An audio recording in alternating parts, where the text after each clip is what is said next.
Agung Wastuti dumateng ingkang utama. Dumateng para bapak dosen, para bapak rektor dan para rekan-rekan dan adik-adik mahasiswa.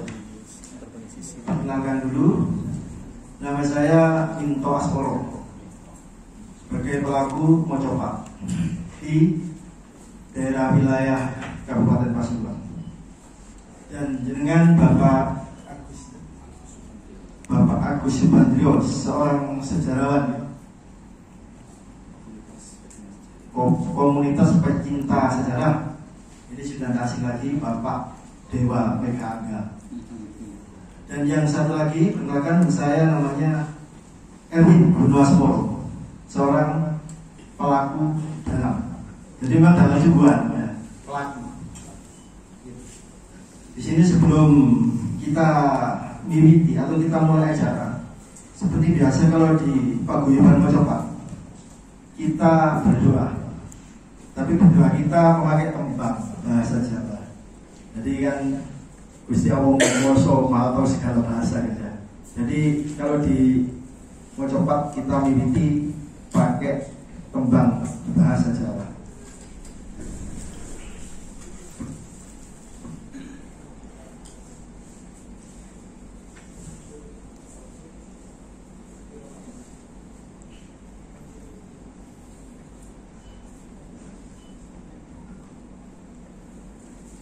Dumateng para hadirin ingkang mindolyo, monggo sami-sami manunggal ngeneraken budi hamamayu hayuning sagom dumati samya hangayai sujud sarana mahas ing aseti meminta sing Gusti ingkang Maha Agung.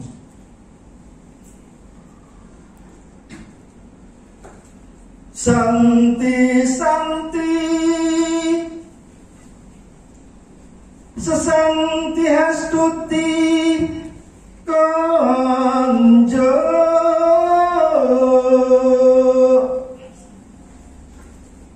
Gusti Pangeran Maha Suci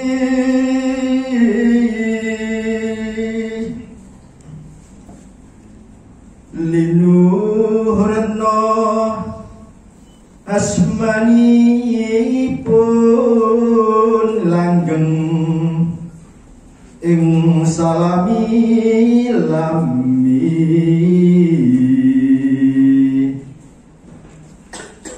duh mustikaning ayom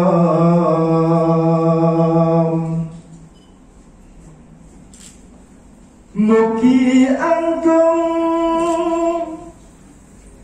tinebehna ing bebandu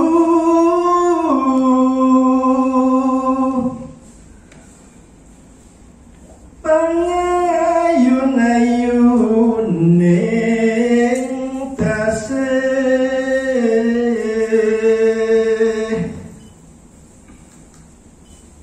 rumentahna sekang agung gunging katentreman yekti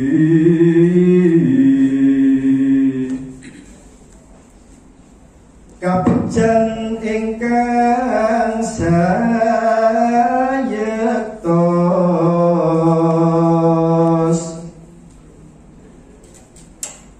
Maha mulya pangungsen tentreming kalbu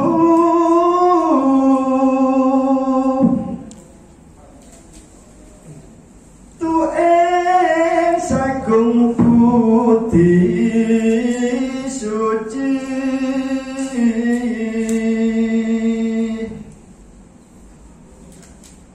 midhangetna atur sujud panuwun kawula tasih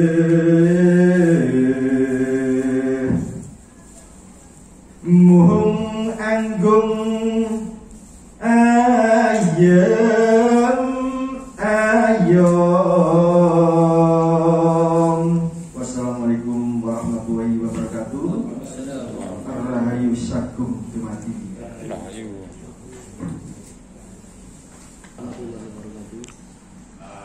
Mohon maaf agak nyeleneh ya. Kenapa saya ngomong agak nyeleneh? Karena pembukanya dengan hal mocopat. Karena selama ini mocopat atau hal-hal yang berbau soal kejawen ini penafsirannya ini banyak penafsiran yang keliru, bahwa di dalam mocopat sendiri ini pun banyak sebuah arti-arti yang bisa diperdarat tentang kehidupan, lepas dari tentang ajaran salah satu agama, mungkin Islam, mungkin ini aspeknya mencakup semua kehidupan. Kebetulan di sini adik-adik kita semester berapa ini? Akhir ya? 6/8. 6/8. Kenapa saya pilih sejarah dalam perspektif seni dan budaya? Kalau ilmu sejarah kita banyak yang sudah tahu dasar-dasarnya karena sudah di semester tinggi, semester ending ini, ya kan? Kalau agak berat ini pembahasan kita ke beberapa prasasti. Kenapa dengan pengenalan mocopat ini? Di satu sisi saya mengenalkan budaya kita budaya mocopat, dan mocopat sendiri ini termasuk salah satu tembang kehidupan, dan di dalam beberapa prasasti itu pelakunya disebut widu atau pawija. Ini di salah satu prasasti Linggasutan ada, di Sogamarta juga ada. Ini prasasti di era-era sebelum tahun 1000, tahun 800 sekian. Kenapa saya mengangkat mocopat ini? Karena mocopat punya hal-hal yang melebihi aspek kehidupan itu sendiri. Karena saya ingin teman-teman atau yang hadir di sini, terutama adik-adik sejarah, ini kita harus bisa memilah mana itu sejarah, mana itu budaya, mana itu agama, dan mana itu tidak jagat budaya. Kita harus bisa memilah itu.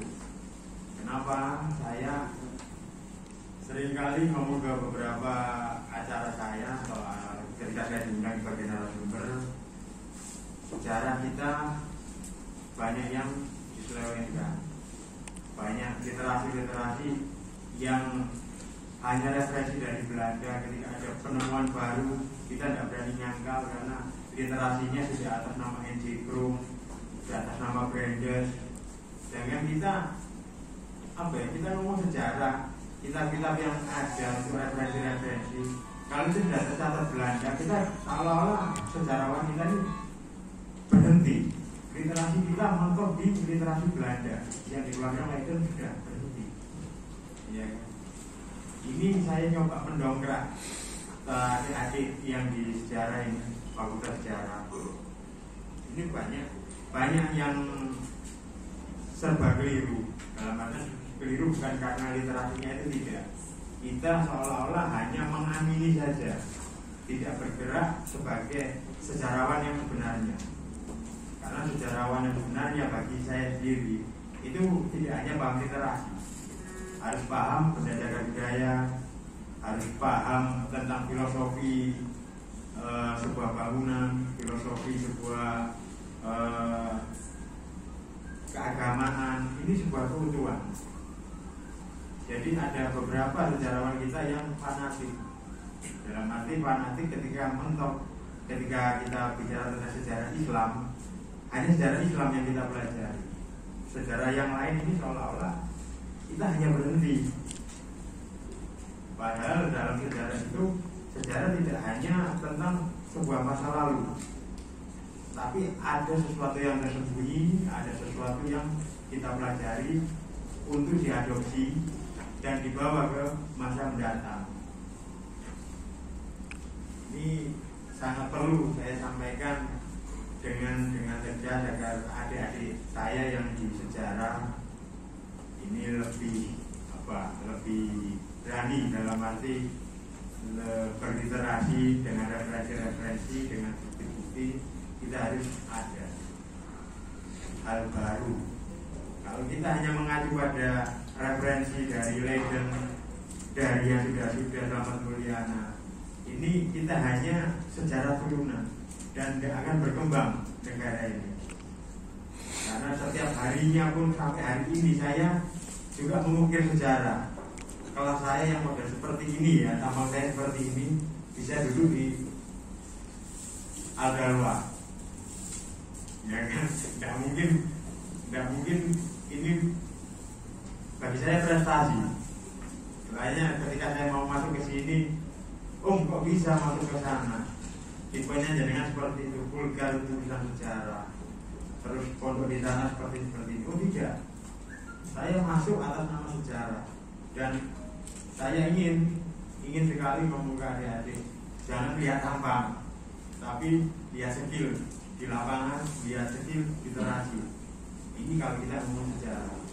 Saya diundang di Al-Dalwa bukan ingin menunjukkan siapa saya bisa dari mana. Di Indonesia, di Nusantara ini kacau. Semua serba fanatisme, semua serba sinisme. Ini sebuah sejarah yang saya ukir hari ini di Al-Dalwa. Bagi saya pribadi. Nah, kembali lagi ke sejarah. Soal literasi yang sudah apabila sebuah prasasti sudah diinskripsikan, kita hanya istilahnya hanya membaca aksaranya saja tanpa mempelajari aksara.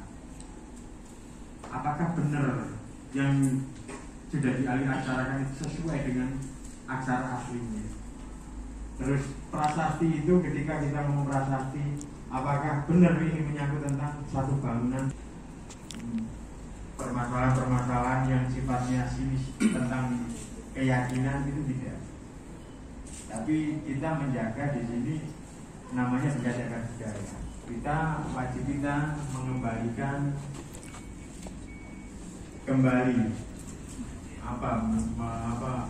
kembalinya ini. Fungsi dari lokasi, fungsi dari kesakralan, fungsi dari kekeramatan, fungsi dari keagamaan dan filosofi tentang sejarah itu sendiri. Ya kan? Nah, kembali lagi ke prasasti ini, ke prasasti Lingga Sultan atau Sogamarta. Ini prasasti yang sangat tua, bahwa nenek moyang kita sudah mengenal istilahnya lagu. Makanya kalau ketika dibantah, oh lagu ini dari Amerika, lagu dari ini, mana tunjukkan referensinya? Gagrak, istilahnya gagrak atau genong. Kalau orang Bali bilang itu genong. Anu ya, Aceh ya. Gitu. Kalau Jawa sekarang ini gagrak. Istilahnya gagrak itu sebuah pengolahan vokal. Dan di era itu, di prasasti Sogamarta Lingga Sultan, di era sebelum Sindok, era Mataram ini, mereka yang pelaku seniman, budayawan, itu mereka sudah dikenai sebuah pajak istimewa bagi kita. Kita tidak sadar apa sih pengaruhnya sejarah kepada seni budaya. Kalau diarahkan ke sekarang, NTIP saja seniman budayawan kita tidak punya, ya kan? Berarti lebih maju di era lalu. Tertulis di prasasti, mereka wajib membayar pajak. Bukan berarti saya dari dinas pajak terus mau maju teman-teman tidak saya. Bukan itu. Cuma di era lalu sejarah kita tuh mencatat bahwa Widu atau Pak Widu atau Cindy, ada yang punya cewek Cindy atau nama teman Cindy? Cindy atau Cindian atau Sinden. Nah, umumnya kan Sinden. Itu pun sudah pernah dicatat di dalam beberapa prasasti. Dan mereka pun terkena pajak, berpajak lagi. Ya, akan kita beda ya. Bukan masalah pajaknya itu tidak. Dari profesi di era tahun itu di tahun 800 Masehi itu kita sudah mengenal profesi. Berarti kita ini negara dengan kekayaan seni dan budaya. Kita sudah mengenal tentang gagrak atau olah vokal dari mocopat atau menyanyi.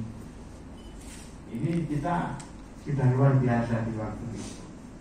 Makanya saya ketika ngomong budaya yang diadopsi dari luar, gaya rock and roll dan apa ya, lagu-lagu yang tidak membawa pendengarnya atau penikmatnya ke alam sastra, ini sangat menyimpang dari budaya kita, ini sangat menyimpang karena kita budaya literasi. Saya berharap adik-adik saya di sini bersejarah jangan hanya kritis di bidang literasi. Paham ya? Literasi paham? Nah, literasi ini kan mencari sumber atau mencari data dari yang sudah pernah dicatatkan, mungkin dari Museum Leiden, mungkin dari institut atau kayak institut di Holland sana. Terus peta-peta referensi sudah dibuat. Ini saya sering ngomong adik-adik saya atau anak-anak Karang Taruna yang mau sejarah. Saya menghidupkan sejarah mereka lebih dekat, lebih jangan hanya adu argumen, adu literasi. Karena orang yang lebih banyak adu literasi ketika di lapangan nol. Ini kalau kita bicara sejarah. Ini yang terakhir ketika saya Pak, saya nemu umpak. Sudah pernah tahu umpak? Tahu Pak? Lumbang. Ini banyak luar Jawa. Oh, Yoni. Ada yang sudah tahu Yoni?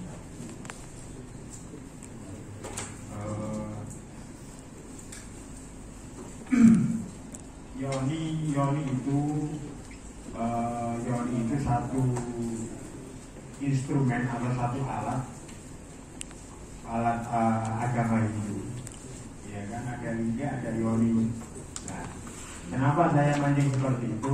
Kadang adik-adik saya ketika dihadapkan dengan umpak, mereka masih bingung, terbawa bahasa kedaerahan. Nah, bedanya umpak dengan Yoni itu apa? Kalau umpak itu buntu, kalau Yoni bolong tengahnya, ya kan? Nah, kalau lumpang dengan Yoni biasanya disamakan karena sama-sama bolongnya, sama-sama kotaknya. Instrumennya untuk apa? Ini sebuah filosofi. Kalau Yoni itu memang digambarkan sebagai perempuan, hingga itu laki-laki. Nah, ini kan sebuah filosofi. Bukan saya mengajarkan, di sini saya mau menghindukan atau mau jiwa budaya, ini tidak. Ya kan? Ini bagian dari sejarah yang perlu kita belajar. Mungkin di sisi lain, ini agama lain menggunakan instrumen ini untuk ini, filosofinya seperti ini. Ini kita harus tahu, kita harus mulai. Nantinya tidak terbawa kepada sinisme. Dalam arti sinis, wah, ente sirik, ente apalah. Nah, ini kan. Nah, ini kita orang sejarah tidak boleh seperti itu. Kalau kita ngomong sejarah, banyak penafsiran ini yang harus diterka.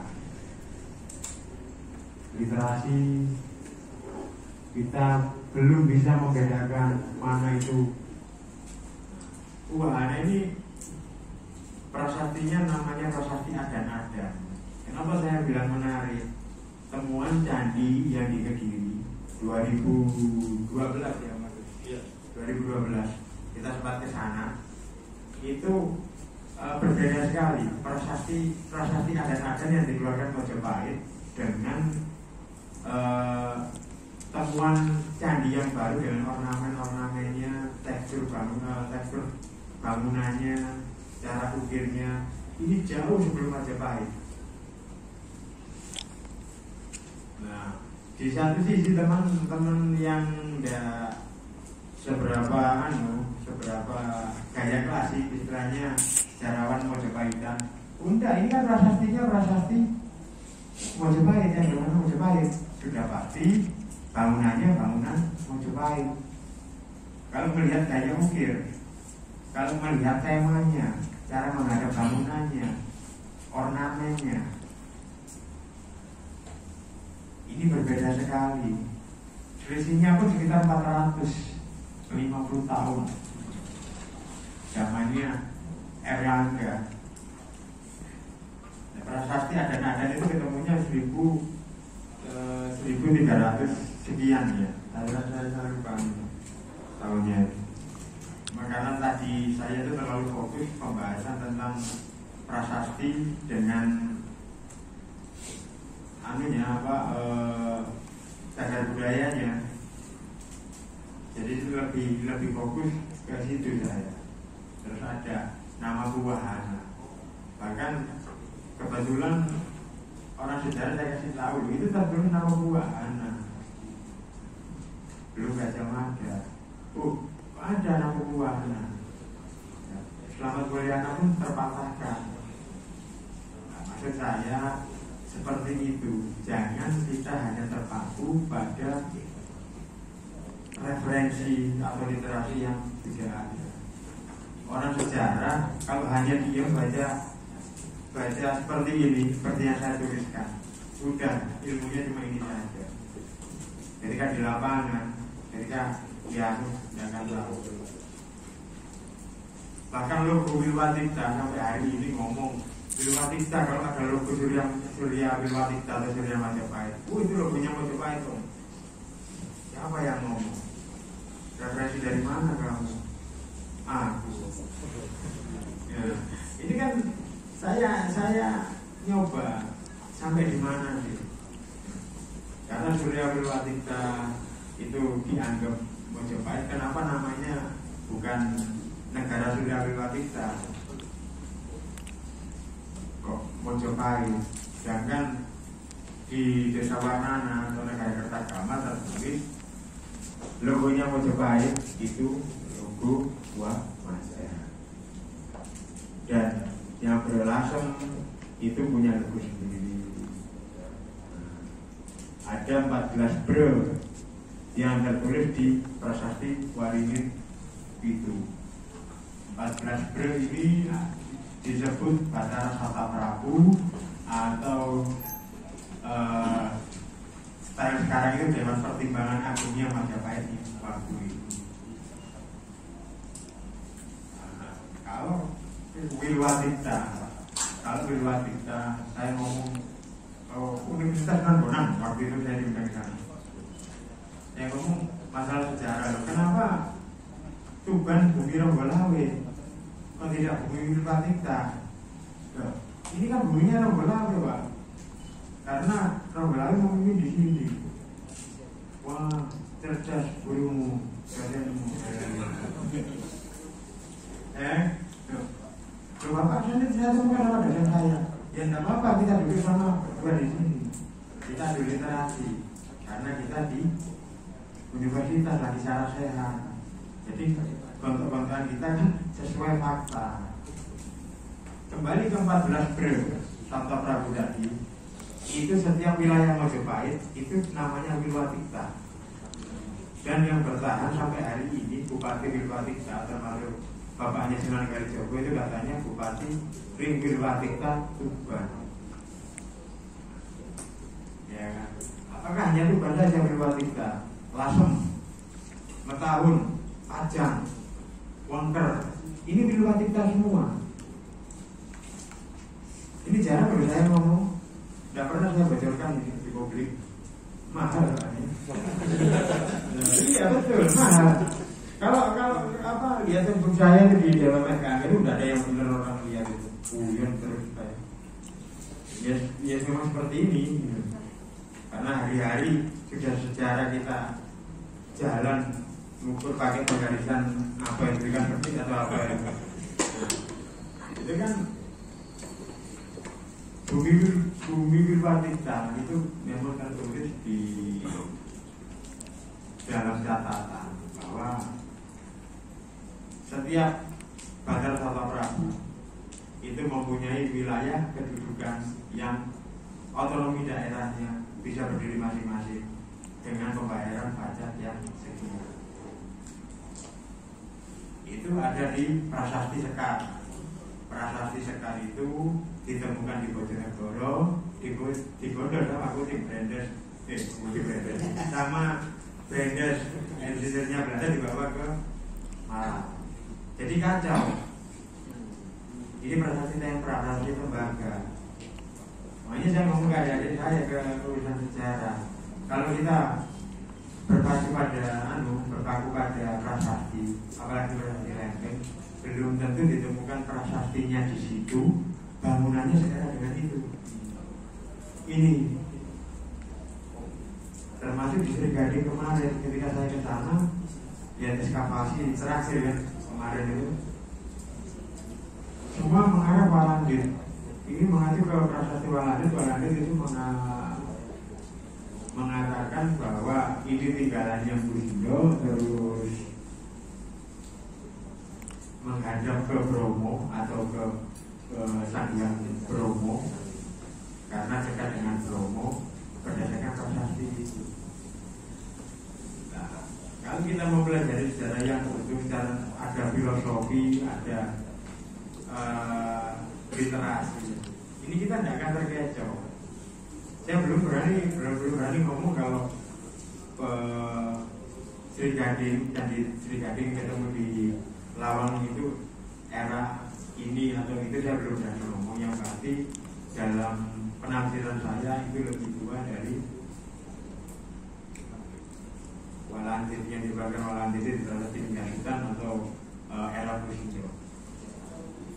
Karena kemarin ada kepala Bete Angsa katanya, oh ini Brahma. Jadi kan saya nunjukkan foto saya, ternyata itu potongan Garuda. Bingung akhirnya. Budo turun dari Rasulullah. Kira-kira namanya itu tidak sesuai. Hadapnya kemana? Apakah ke utara selatan? Barat timur, Pak. Bahwa Budo timur Rasulullah, hadapnya timur barat. Sesuai syariat enggak? Enggak kan?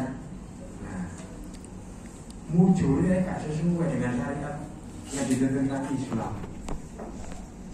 Apalagi namanya, belum lagi instrumennya itu instrumen canggih, ukirannya luar biasa. Mau saya ngomong, saya mau bikin museum desa. Iya, itu memang kita dari artefak Nusantara itu kita mengedukasi warga, mengedukasi pemerintah desa, mengedukasi masyarakat. Rata-rata kalau kita punya desa itu tidak akan tahu sejarah kita apa, itu tidak akan tahu. Yang tahu itu orang luar, arkeolog luar. Nah, saya mencoba menembus itu. Kira-kira siap enggak? Ayo. Bukan ke makamnya. Kira-kira siap enggak? Bukan jabat makamnya ya, bukan jabat tulisannya itu tidak. Kira-kira siap enggak? Jadi sarjana sejarah yang berani memberontak seperti itu. Ayo. Kalau nggak berani, jangan diluruskan mana rekornya. Percuma kan kita didik generasi dengan literasi, dengan ternyata kita tahu ini tidak sesuai dengan anunya. Ini kan pengaburan. Sejarah kita sudah hancur. Kita berarti mencetak sebuah generasi yang salah. Ini. Saya kebagian di Mojopat. Saya sendiri adalah pelaku Mojopat. Apa itu Mojopat? Banyak sekali orang yang menafsirkan Mojopat. Ono sing diwaca papat-papat, ono sing maca papat, barang papat. Ya. Jadi banyak sekali penafsiran-penafsiran tentang Mojopat. Dan penafsiran-penafsiran mereka itu membobor kerso, asal tidak bertentangan. Itu aja. Jadi kalau misalnya saya Mojopat, moco barangkang papat, itu kalau pribadi saya. Sebab apa? Kita punya 4 unsur. Manusia punya 4 unsur: bumi, geni, angin, banyu. Ya. Jadi kalau bumi itu sifatnya ke al-wamah. Kalau banyu ke hidung. Kenapa? Ini al-wamah. Jadi ngomong sakar PDW gampang ngoroi lambi. Ya. Jadi sampai ngomong koyo-koyo bener padahal bisa salah. Dalam hati Anda salah, oh salah. Tapi Anda ngomong benar. Itu darinya. Kemudian hidung itu biasanya jujur, makanya taruh di mutmainah. Jadi jujur. Kalau kita mabuk kondo atau bau, apa ya apa, wangi ya wangi. Kalau kita ke telinga, ini biasanya ditempati amarah. Amarah ini seringkali kalau kita dengar konco ngomong gak enak. Jadi saya ya, dia itu kata-kata, ya itu pasti muring-muring ada itu namanya amarah. Ya, kalau mata itu panggilannya supiah. Supiah itu kesenangan. Jadi kalau Anda melihat biasanya cewek cakep lewat gitu ya. Ini kan namanya seneng gila gitu. Kalau Anda lihat mobil mewah, waduh pasti itu atau sepeda motor mewah. Makanya Mojopat itu lebih cenderung saya ke moco barang papat. Bacalah. Keempat pada diri Anda sendiri. Wis bener kan? Mulai dari perkataan kita baca. Perilaku apa sing diunek cangkem kita, maaf ya, mulut kita. Ya nanti kita baca bener gak? Kemudian kalau hidung itu biasanya jujur. Kita gak usah bahas. Kalau amarah mah ngomongnya gawe enak menarik juga. Itu kan ya. Misalnya itu tak jam ya, itu kita baca bener gak itu? Kalau kita bicara masalah moto, ngemot barang kang nyoto yang kelihatan indah, mewah, wah sih kok tak sikat dia, kan gitu bisa. Jadi bener gak itu? Jadi bacalah dari 4 perkara yang kita punya, sehingga diri kita pribadi dalam melakukan bisa enak, bisa tidak menyalahi, tidak menyalahi aturan baik dalam agama maupun perilaku. Jadi tempatnya tadi di atas, di kepala kita. Ya, ini saya al-wama, mutmainah, supiah, amarah di atas. Ini kalau di dalam Jawa namanya guru loko. Ya, loko ini jagat yang atas.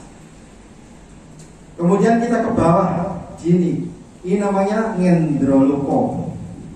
Nanti untuk menimbang kolbu kita. Kalau kita ke bawah namanya jono loko. Seperti tadi, lihat 4 kita ya, bisa melihat. Terus bawah kita, waduh enaknya diam, gak apa-apa sepega ya. Tapi dalam hati kita, ojo. Misalnya duduk bojomu, duduk ya kan gitu ya. Makanya itu. Jadi untuk menimbang di sini. Dan itu juga tertuang dalam tembang Mojopat Sekar Pucung. Jadi dalam Sekar Pucung, Pak Po ngambil Sekar Pucungnya Pak Po. Ngambil. Jadi saya bawa dari Pak Sekar Mojopat besar saya jadi jangan hafal memang. Apa maksudnya tidak semuanya hafal. Jadi tentang itu tadi bisa dilihat dalam tembang Pucung Sekar Pucung. Ini Sekar Pucung ini bukan karya saya. Saya ulangi, bukan karya saya.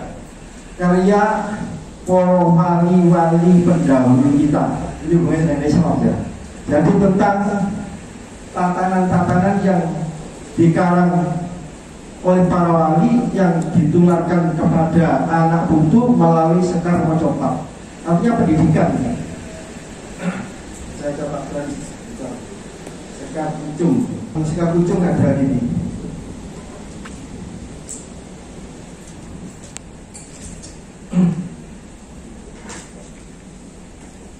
Ini lain.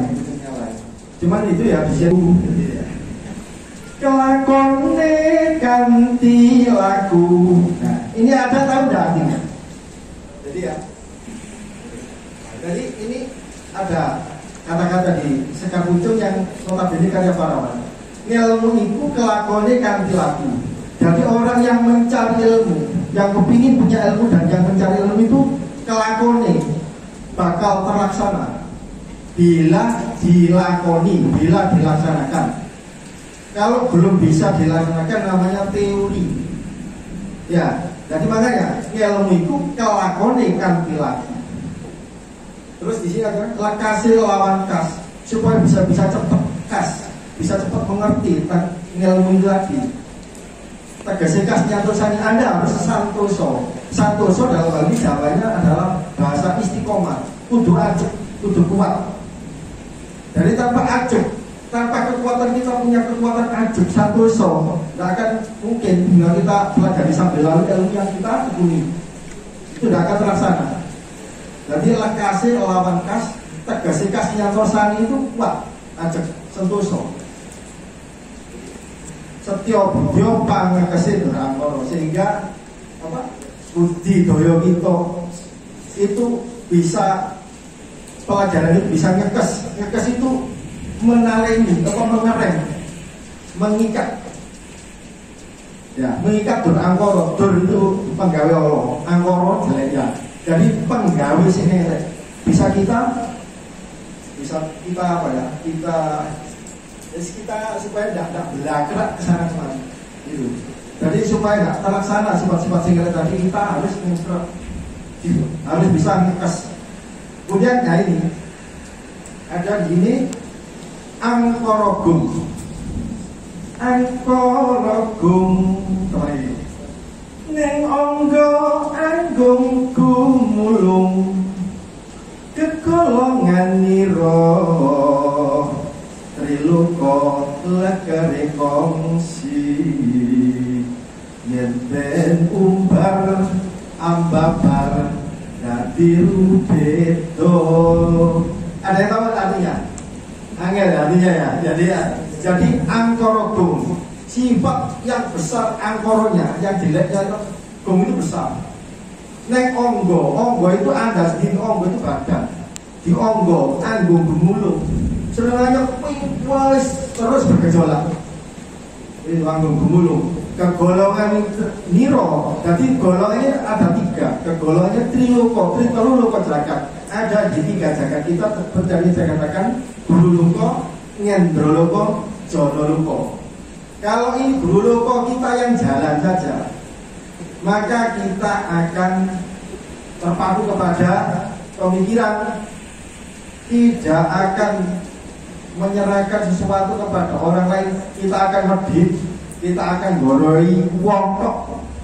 Kan gini, misalnya kita punya barang yang baik, kemudian kita jual, orang misalnya kita goroi orang, saya goroi orang kok barang itu pada waktu tak warai. Nah, jadi ini aja yang jalan. Jadi rencana-rencana kita yang buruk ini yang jalan. Jadi politik kita yang jalan. Jadi wal aku ngono berarti salah. Lek aku melakoni itu berarti enggak sesuai tuntunan dari agama saya. Kena tinggal sopo tinggal dadi kabur yen misih demen ning rojo. Ini salah satu juga karya para wali yang dicakup dalam Sekar Aseporo.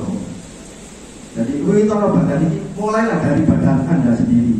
Ya toko yang syariat, ya syariatnya apa kita sebagai orang Islam? Syariat itu syariat. Syariat kalau bahasa Jawanya. Matanto sakwa semampu kita. Bagaimana kita mampu kita melaksanakan syariat itu sekuat tenaga kita. Matanto sakwa sani. Rukun Islam kang lelimo. Nanti rukun Islam kan ada 5. Jadi rukun Islam itu ada 5 ya. Sopo tinggal dari gabung, tahu gabung? Padi ya, yang berdua tapi nggak ada isi, tapi nggak ada isinya. Itu namanya gabung. Jadi kalau orang yang nggak melaksanakan syariat Islam yang lelimo tadi, koyok pari gabung, pari tanpa isi, nggak ada osi, nggak ada isinya. Jadi itu, ini adalah salah satu karya para wali yang seperti saya sebutkan tadi. Jadi para leluhur kita, para wali dulu mengajari anak cucu yang nggak bisa berbahasa Arab, ya lewat kembang. Kita harus maklum juga, nggak semuanya dari kita pandai berbahasa Arab. Jadi makanya para wali ada yang bilang dari Mojopat banyak. Ini masa demak terkenalnya dari dinasti Umayyah, dinasti Abbasiyah, dan juga dinasti Umayyah. Bahkan juga sampai belajar peradaban Islam, masuknya Islam di Nusantara, baik yang di Sumatera, di Jawa, bahkan juga sedikit membahas masalah Wali Songo dan tokoh-tokoh lainnya yang ada di Nusantara. Ya, dan terima kasih. Assalamualaikum warahmatullahi wabarakatuh. Waalaikumsalam. Wabarakatuh.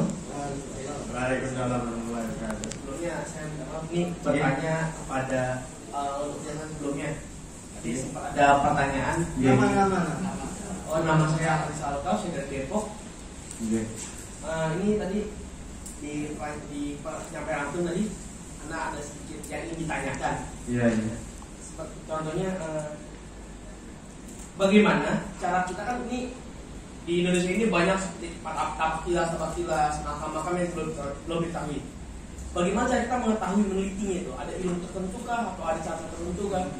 Mungkin dengan apa? Bagaimana? Itu yang pertama ingin ditanyakan. Oke, sekian, terima kasih.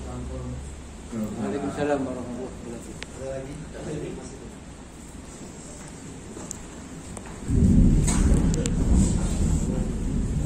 Assalamualaikum warahmatullahi wabarakatuh.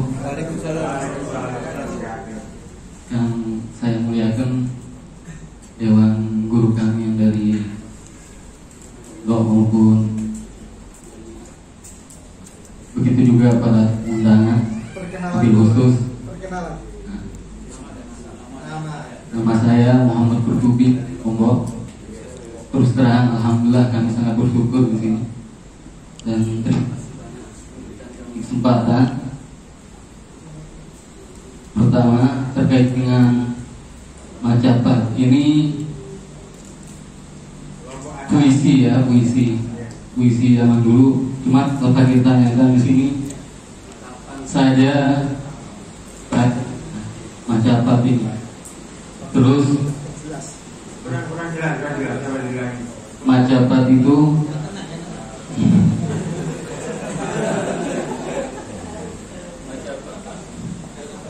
seni Macapat ini kapan saja dibacanya? Kalau mungkin ini Al-Fakir dari Lombok itu punya seni juga, nggak mungkin nggak ada namanya memaca, hampir memaca kalau di Lombok. Nah, Itu dibaca ketika Isra Mi'raj. kalau di Jawa kalau Macapat ini digunakan dibacanya kapan saja. Tuh. Ke pertanyaan Fakir kedua.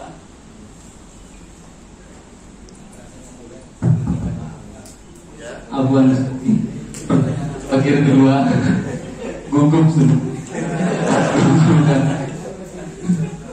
Pertanyaan Fakir kedua, kami alhamdulillah Sangat senang dengan seni budaya. karena kami mempelajari Al-Fakir pernah satunya sejarah. Alhamdulillah sudah selesai, dapat gelar S.Hum cuma Humor apa? Humaniora. sarjana humaniora. Alhamdulillah. Karena saya kan humor. Ini Terlalu banyak saya, makanya humor. Iya. Terus, jangan gugup lah. agama dan budaya ini sangat tidak bisa dipisahkan, karena wali songo kita itu budaya itu selalu diterapkan dengan agama, sehingga agama tersebut maju karena melalui wasilah dari budaya, seni dan budaya. Sekarang apa pertanyaan Fakir, bagaimana seni dan budaya kita yang dulu bisa memajukan, memiliki peran untuk memajukan peradaban Islam dan peradaban kemanusiaan? Itu pertanyaan Fakir. Sekian.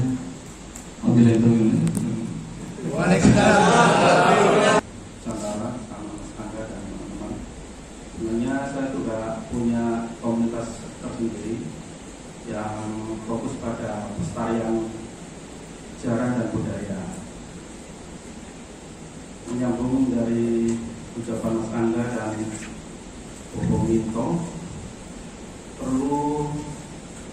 yang sangat perlu kita lakukan adalah pelestarian sebenarnya, bukan sekedar literasi atau diskusi.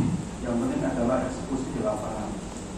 Contoh nyata ya di desa-desa yang punya potensi sejarah, kita cari data sejarahnya, entah itu dari peradaban Islam atau mungkin masa-masa klasik sebelum Islam. Cara termudah adalah kita biasanya melakukan penelusuran di pemakaman umum. Juga mungkin ada pundak atau tempat yang dijauhi masyarakat, tempat yang angker maksudnya. Dari penelusuran tersebut kita biasanya ya menemukan benda-benda yang langka. Maksudnya langka itu kuno.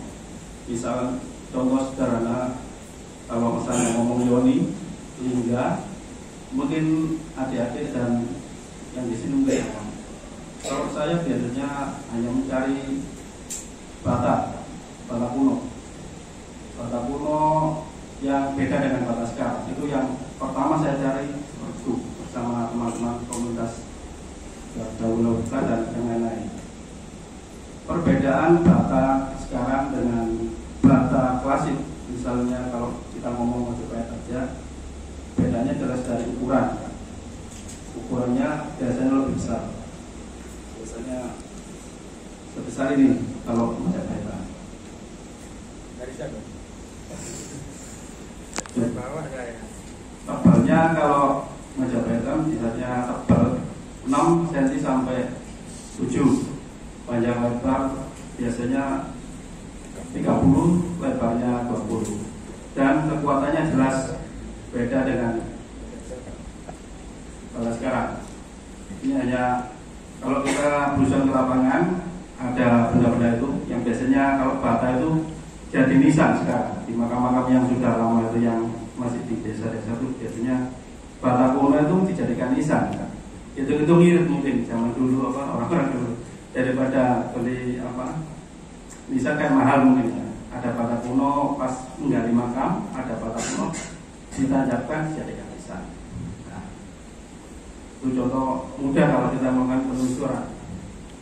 Setelah kita dapatkan bata kuno misalnya di tempat itu kan kita biasanya nyatat ukurannya berapa, seberapa banyak.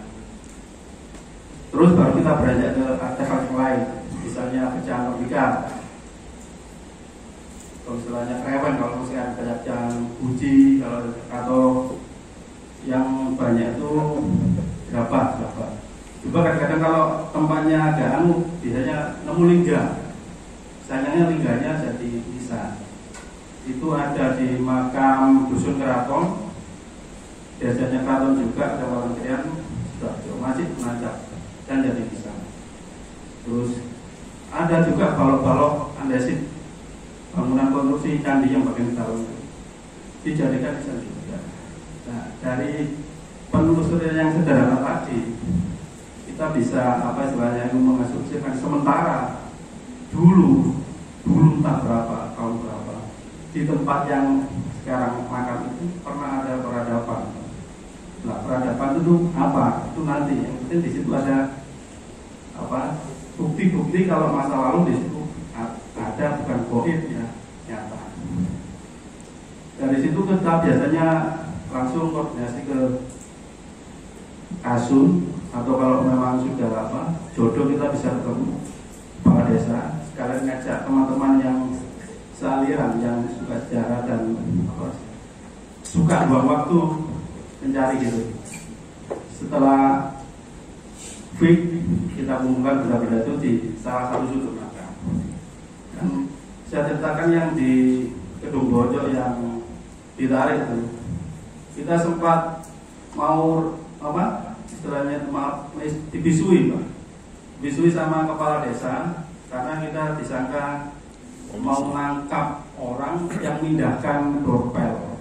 Dorpel itu ambang pintu pada bangunan kuno, biasanya ya di candi. Itu dipindahkan dari desa, dari pesawat. Pada sebelumnya itu kita ada tahu di situ ada dorpel. Terus kita lihat lagi ternyata nggak ada. Terus kita cari itu ternyata dibawa orang, dipindahkan di desa sebelah. Dari situ kan karena kita beberapa orang dan pakainya hitam-hitam biasanya dipikir oleh masyarakat setempat itu kita polisi mau menangkap orang yang memindahkan. Padahal kita cuma cari informasi, terus kenapa kok dipindah? Terus akhirnya ada yang lapor kepala desa. Kepala desanya itu marah-marah, sempat saya dimaki-maki. Terus saya jelaskan kalau ini sebenarnya ini fungsinya, ini dorpel itu ambang pintu. Dan kalau ada ambang pintu berarti ada rumahnya. Terus ada, saya jelaskan lebih lengkap. Dan memang kalau kita mau membaca serat para raton, pejabat kan didirikan di hutan tarik atau alas rumput. Yang tepatnya di antara Sungai Buntas yang pecah dari dua, yang ke utara Sungai Surabaya sekarang disebut Sungai Mas, dan Sungai Porong yang selatan. Dan lokasinya sesuai di situ. Akhirnya kita setelah meyakinkan kepala desa, batu yang tadi itu diangkat di balai desa, ditempatkan di salah satu ruang yang kosong. Dari situlah akhirnya auranya itu nyambung. Setelah peristiwa itu, benda-benda yang dari kita bongkar di makam, kita disuruh balai desa masukkan di balai desa. Akhirnya masyarakat itu sudah nggak terlalu takut ke makam, karena benda-bendanya justru dipindahkan di balai desa gitu. Yang ada malah balai desanya. Tapi sebenarnya kita nggak membahas itu. Yang tujuan kita adalah penyelamatan.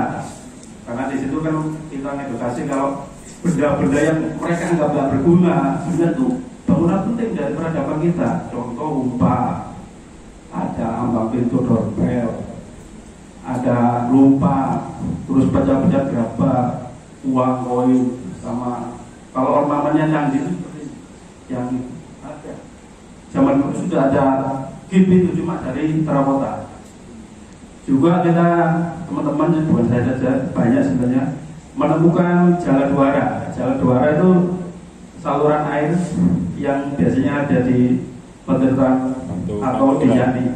Saluran air. Kalau sekarang itu talang ya jala duara. Itu ada. Kita menemukan di antara tumpukan batu. Kalau asumsinya ada jala duara kan akhirnya kita bisa mengaitkan. Berarti di tempat itu ada sesuatu yang penting karena ada pemandian atau paling tidak ada janjinya. Di samping yang saya bilang tadi ada umpa, ada struktur fondasi. Sampai di situ ternyata nggak berhenti di situ.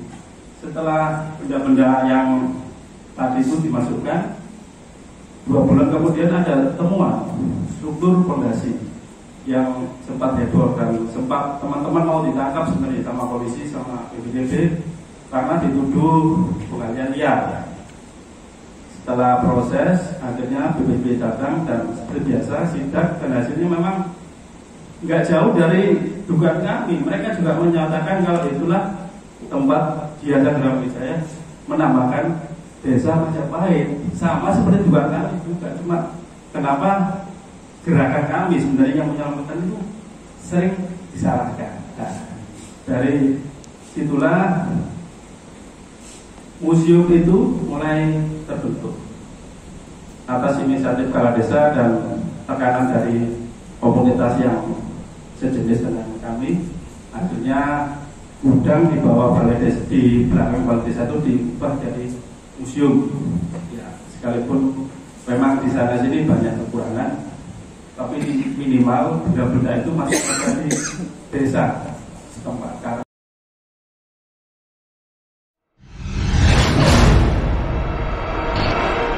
Rahayu Sakung Timati.